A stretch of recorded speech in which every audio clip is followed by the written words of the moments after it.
C'est Nelly Bouy, j'espère que vous allez tous bien, en tout cas je vais super bien. Aujourd'hui on se retrouve dans une nouvelle vidéo pour la partie 2 de les secrets derrière ces images, enfin la vérité derrière ces images.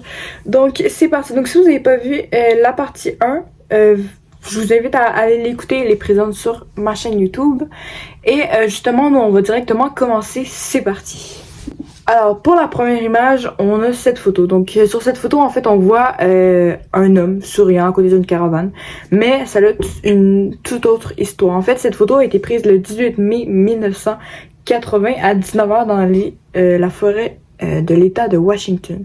Et là, on y voit David A. Johnston, volcanologue. Donc, je vous mets, si vous voulez, la description.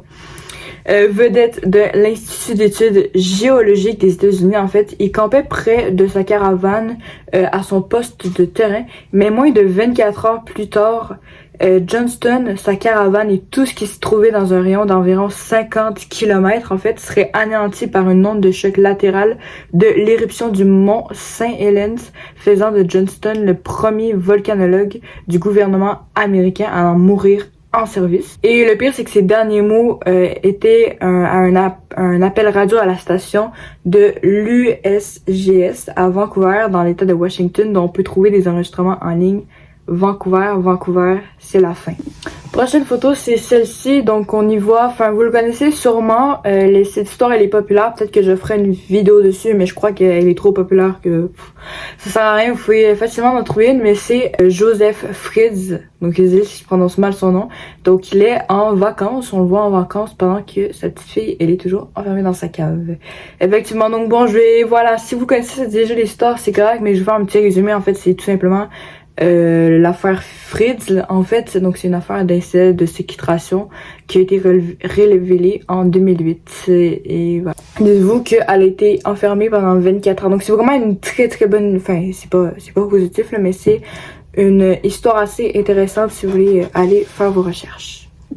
Troisième photo, on a celle-là, donc on voit deux adolescents qui ont l'air d'être un peu à une soirée, effectivement, c'est Tyler Hadley. Donc ça vous dit peut-être rien parce que c'est une histoire assez rare que je ferai sûrement une vidéo aussi. En fait, c'est Tyler Hadley qui a tué ses parents avant d'organiser cette fête chez lui. Il était mort dans leur chambre au moment où cette photo a été prise. Prochaine photo, c'est celle-ci. Donc ici, on voit une photo de classe, d'école, bref, assez ordinaire. Mais en haut, à gauche, ce sont les élèves qui ont perpétré la tuerie de Columbine. Et oui, ceux qui font semblant de tirer sur l'objectif en plus. Ils ont causé 12 morts et plus une mort d'un surveillant et 12 morts d'élèves. Prochaine photo, c'est celle-ci, en fait. Si on voit une jeune fille, une photo d'une petite fille, en fait, mais c'est Jenny. Donc, bon, c'est pas son vrai nom, parce que son vrai nom est resté à l'anonymat, pardon. Mais dès son plus jeune âge, vers 20 mois, son père l'a gardée enfermée dans une pièce attachée à un pot face au mur. Elle n'a eu aucun contact humain en dehors de ses parents jusqu'à l'âge de 13 ans lorsqu'elle a été secourue. Aujourd'hui, elle est dans la soixantaine et elle est toujours vivante. Prochaine photo, c'est celle-ci. Donc cette photo, c'est Elizabeth Smart. Elle à l'extrême gauche, en fait.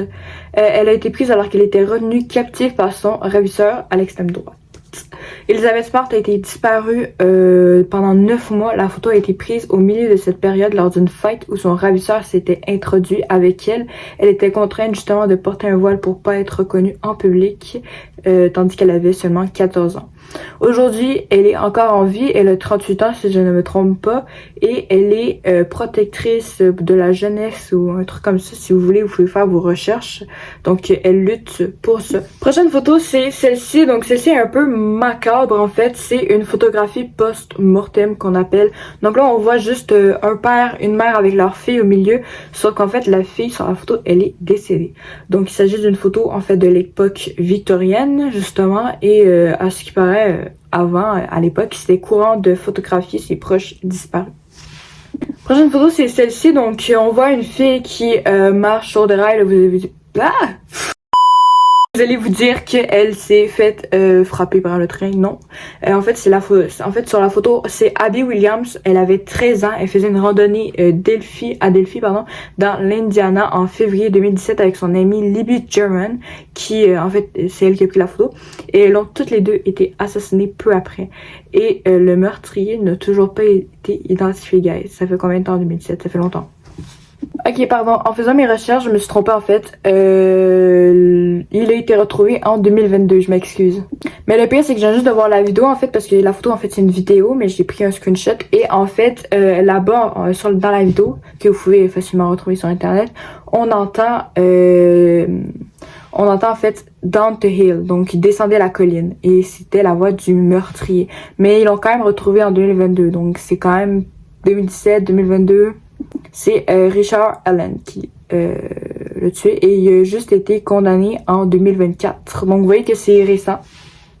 Donc cette photo-là, vous l'avez sûrement vue dans un des vidéos de Filled Up il y a 6 ans je crois. C'était une vidéo que j'ai vue récemment justement et j'avais envie d'en parler aussi. Donc je pense qu'il réagissait à des histoires sur Reddit si je ne me trompe pas. C'était une des vidéos de Reddit.